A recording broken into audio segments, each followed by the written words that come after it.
మన ప్రభువైన యేసుక్రీస్తు పరిశుద్ధ నామములో ఈ పాడ్కాస్ట్ ద్వారా వాక్యం ఉంటున్న ప్రతి వారికి నా హృదయపూర్వకమైనటువంటి వందనాలు. దేవుడు మిమ్మను దీవించునుగాక.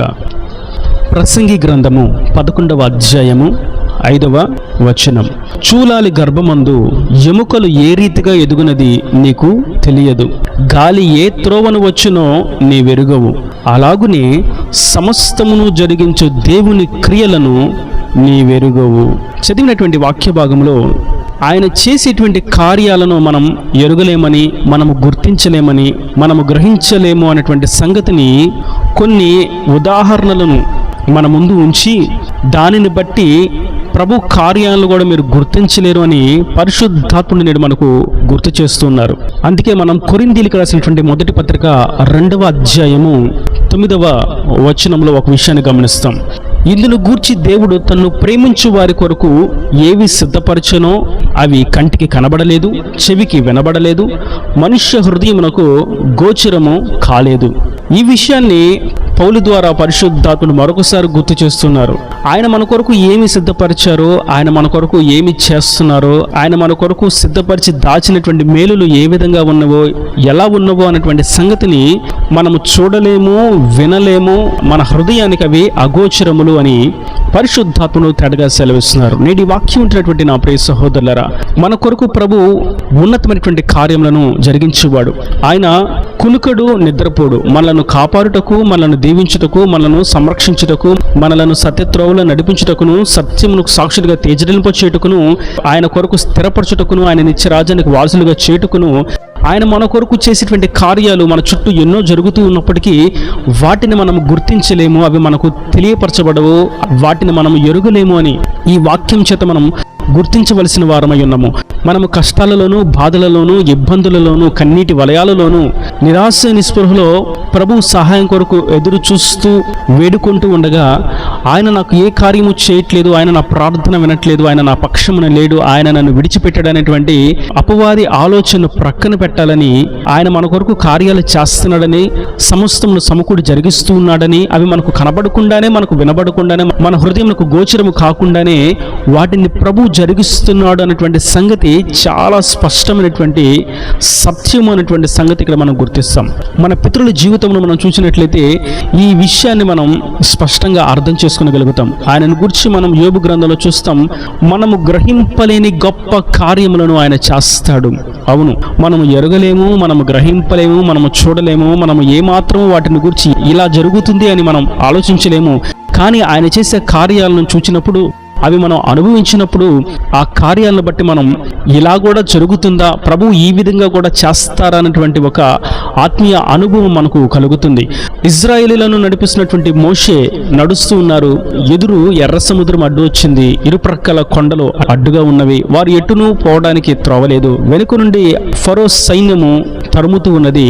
ఇక దిక్కు తోచని స్థితిలో మేమిక ఈ ప్రాంతంలో మరణమైపోబోతున్నాము, లేదా మరల చెరసాలకు, బానిసత్వపు బ్రతుకు కొనిపోబోతున్నాము, మా బ్రతుకు ఇక మారదు, మా జీవితం ఇంతే, ఇక మా జీవితం ముగించిపోతుంది అని భయాందోళనకు గురి అవుతున్నటువంటి వారి మధ్య ప్రభు వారు ఎరుగని, వారు ఊహించని, వారు చూడలేని, వారు చెవికి వినబడని, వారి హృదయంలో ఒక్క ఆలోచనను ఇలా జరుగుతుంది అని ఊహించలేని గొప్ప కార్యమును ప్రభు జరిగించారు.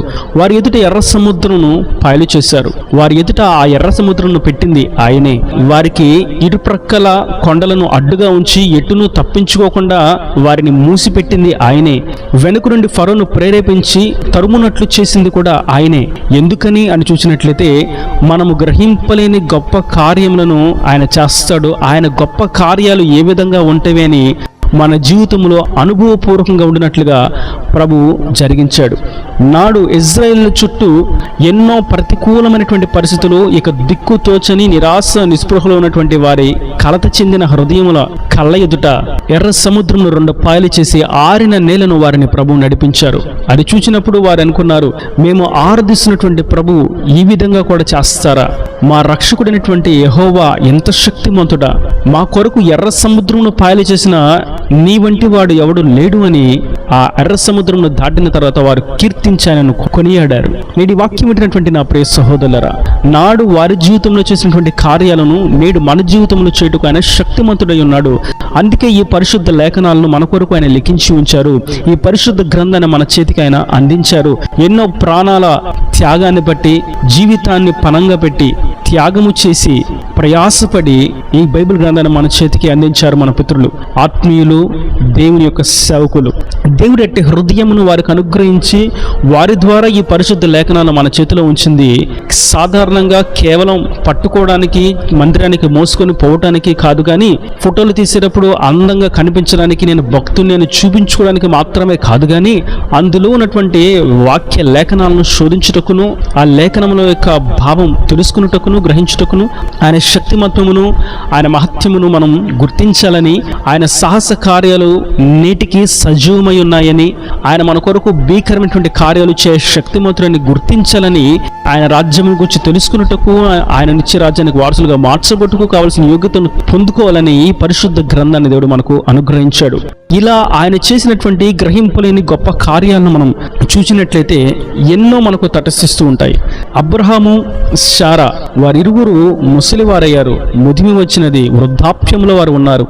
ఆ సమయంలో వారు అనుకున్నారు, ఇక మాకు సంతతి లేదు, ఇక మేము అనాథలము, ఇక మాకంటూ ఎవరు తోడు లేరు, మాకంటూ వారసులు ఎవరు లేరు అని. కానీ ప్రభువు వారి హృదయానికి అగోచరమైనటువంటి, వారు ఎప్పుడు విననటువంటి, వారు ఎప్పుడు అటువంటి సన్నివేశాన్ని చూడనటువంటి గొప్ప కార్యాన్ని జరిగించారు.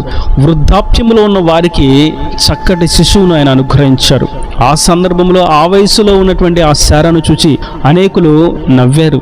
ఈ వయసులో నువ్వు గర్భాన్ని దాల్చావు, ఈ వయసులో నీకు శిశువు పుట్టాడు అని ఎంతో నవ్వుతో కూడినటువంటి అనుభవాలు.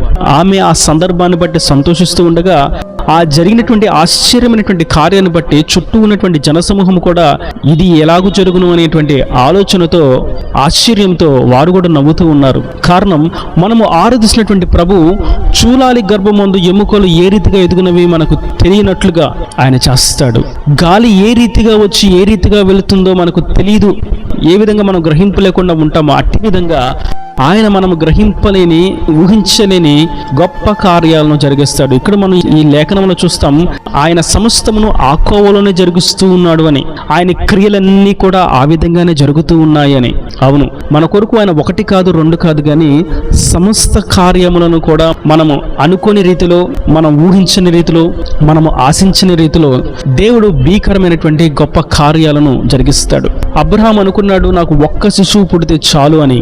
కానీ దేవుడు, నీ సంతతి చేత ఈ భూతలమంతటి సంతతిని నేను దీవిస్తాను అన్నాడు.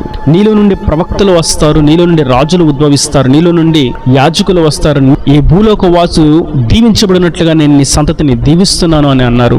ప్రపంచమంతా విస్తారమైనటువంటి ఇసుక రేణువులంతా, ఆకాశ నక్షత్రములంతా నీ సంతతిని నేను విస్తరింపచేయబోతున్నాను అని అన్నారు.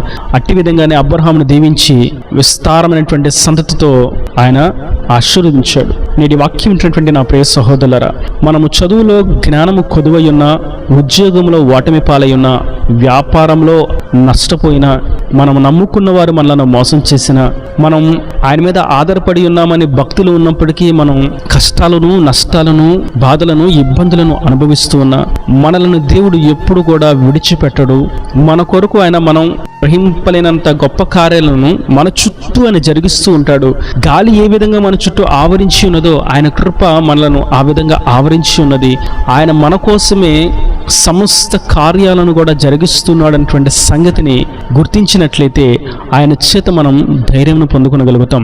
అందుకే యోబు గ్రంథంలో మనం చూస్తాం, మనము గ్రహింపలేని గొప్ప కార్యములను ఆయన చేస్తాడు అని. దేవుడు అట్టి విధంగా మనల్ని విడిచిపెట్టలేదని, మన కొరకు ఆయన గ్రహింపలేని, ఎరుగలేని, ఊహకందని గొప్ప కార్యములు చేయ శక్తిమంతుడిగా ప్రత్యక్షమై ఉండగా ఆయన కార్యములను అనుభవించుతాం. విశ్వాసంలో, నిరీక్షణతో ముందుకు సాగిపోతాం, భక్తిలో స్థిరపరచబడదాం, ఆయన రాజ్యానికి వారసులుగా మార్చబట్టుకు పైన వాటిని వెతుకుతూ ముందుకు సాగిపోదాం. ఈయన దేవుని మాటల ప్రతి వారి హృదయంలో అన్నిటికంటే ఫలింపు చేయను గాక.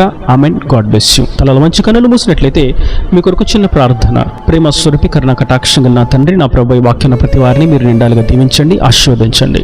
మేము గ్రహించలేని, మేము ఎరగలేని గొప్ప కార్యములు చేయ శక్తిమంతుడిగా మీరు ప్రత్యక్షమైనందుకు నీకు స్తోత్రం. ఈ వాక్యం ప్రతి వారిని సమస్త విషయాల్లో మీరు ఆశీర్వదించండి. ఆశీర్వదించి దీవించి వర్ధిలింపచేసి వారిని ఆత్మీయంగా బలపరిచి నీ రాకడ రాజ్యం సిద్ధపరచమని యేసు పరిశుద్ధ నామమున ప్రార్థించి వేడుకుంటున్నాను తండ్రి. Amen, amen.